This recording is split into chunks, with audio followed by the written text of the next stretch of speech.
கார்த்திக் ரேவதி சீரியலுடைய நாளைய எபிசோடுக்கான ப்ரொமோ என்ன அப்படின்றத பார்க்கலாம். லாஸ்ட் எபிசோடு எல்லாரும் பார்த்துருப்பீங்கன்னு நினைக்கிறேன். இருந்தாலும் என்ன நடந்தது அப்படின்றத ஷார்ட்டாகவே சொல்கிறேன். கார்த்தி ரேவதியுடைய செயினை வச்சு ஈஸ்வரியும் ரேவதியும் இருக்கிற இடத்த கண்டுபிடிக்கிறாங்க. ஸோ இந்த விஷயத்தை தெரிஞ்சுக்கிட்ட சிவராண்டி உடனே டேனிக்கு கால் பண்ணி சொல்லிடுறாங்க.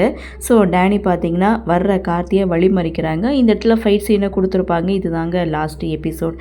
சரி, ப்ரொமோ என்ன அப்படின்னு பார்த்தீங்கன்னா, கார்த்தி நேராக பயங்கர வேகத்தோட காரை கொண்டு போய் நிறுத்த செங்க சூளையில் இருக்கிறவங்க கரெக்டாக அந்த நெருப்பை பற்ற வைக்க போகிறாங்க. அப்போது கார்த்தியுடைய என்ட்ரி அதை தடுத்து நிறுத்தி இங்கே ஈஸ்வரியையும் ரேவதியையும் காப்பாற்றுறாங்க.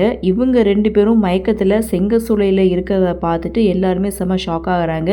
இவங்க எப்படி இங்கே வந்தாங்க, அதனால தான் தடங்களாக ஏற்பட்டுச்சோ அப்படின்னு சொல்லி அதிர்ச்சியில் நின்றுட்டுருக்காங்க.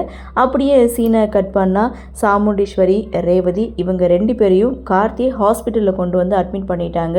ஸோ இங்கே டாக்டர் வந்து ஒரு பக்கம் செக் பண்ணிகிட்டு இருக்காங்க. ரெண்டு பேருமே இன்னும் மயக்கத்தில் தான் இருக்காங்க. இதோட இந்த ப்ரோமோவையும் முடிச்சிட்டாங்க. ஆக மொத்தம் ப்ரோமோ அப்படின்னு பார்க்கும்போது சாமுண்டீஸ்வரி ரேவதி இவங்க ரெண்டு பேரையும் கார்த்தி காப்பாற்றிட்டாரு அப்படின்றதான். சரி, அடுத்து என்ன நடக்குது அப்படின்றத நாமளும் பொறுத்திருந்து பார்க்கலாம்.